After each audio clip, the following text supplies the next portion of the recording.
মহাকুম্ভ মেলায় আগত ভক্তদের জন্য সবচেয়ে কৌতূহলী বিষয় হলো নাগা সাধুদের ব্যাপারে। সারা পৃথিবী থেকে আসা ভক্তদের সবচেয়ে বড় ভিড় নাগা সাধুদের চারপাশে জমা হয়। কিছু ভক্ত নাগা সাধুদের আশীর্বাদ নিয়ে তাদের জীবনের সমস্যাও সমাধানও পাচ্ছে।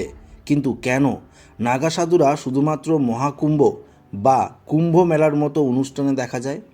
তারা বাকি সময় কোথায় থাকে? তারা নিজেদের জীবনধারণ কিভাবে করে? মহাকুম্ভে নাগা সাধুদের মধ্য থেকে আমরা এই সব প্রশ্নের উত্তর পেলাম, যা আজকের এই ভিডিওটিতে আপনাদেরকে এই নাগা সাধুদের রহস্যময় জীবন সম্পর্কে বিস্তারিতভাবে আলোচনা করব।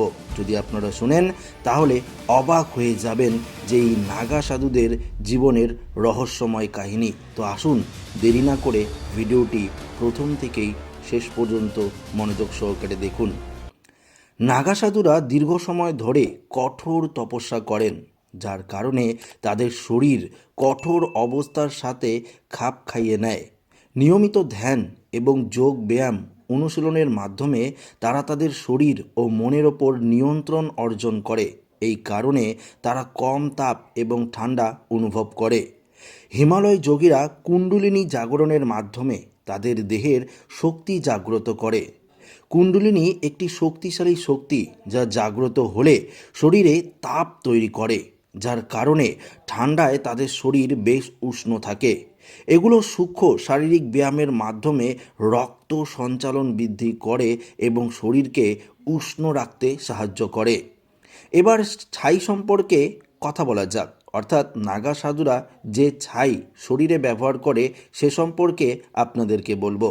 যে ছাই নাগা সাধুরা সারা শরীরে ব্যবহার করে, শরীরে ছাই ঘষার পর কি সত্যি ঠান্ডা লাগে না?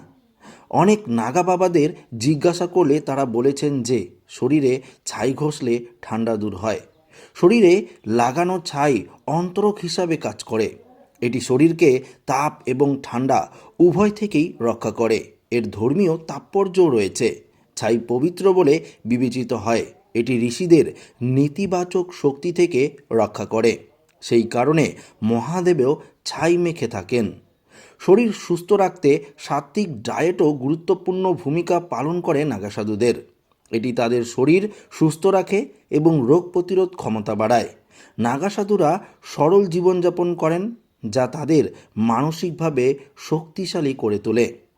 নাগা সাধুরা অগ্নি সাধনা করেন। কিছু যোগী অগ্নি সাধনা করেন, যেখানে তারা তাদের শরীর অগ্নি উৎপাদন সংগ্রহ করে এবং শরীরকে আরও উষ্ণ করে তোলে।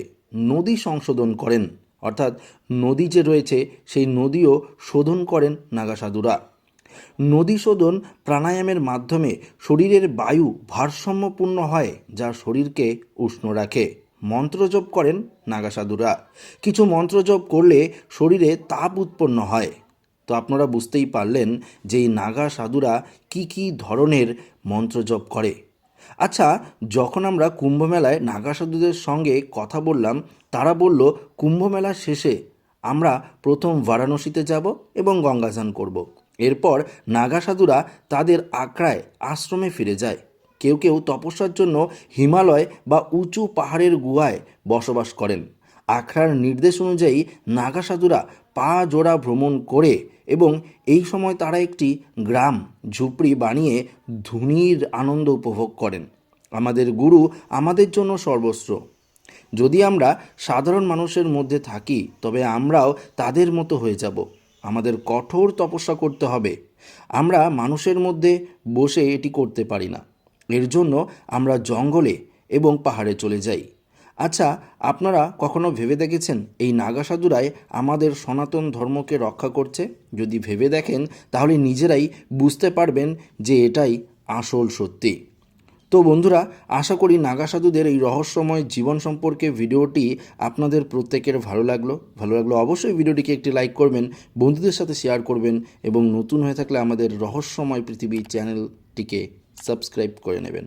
অসংখ্য ধন্যবাদ ভিডিওটি প্রথম থেকে শেষ পর্যন্ত দেখার জন্য।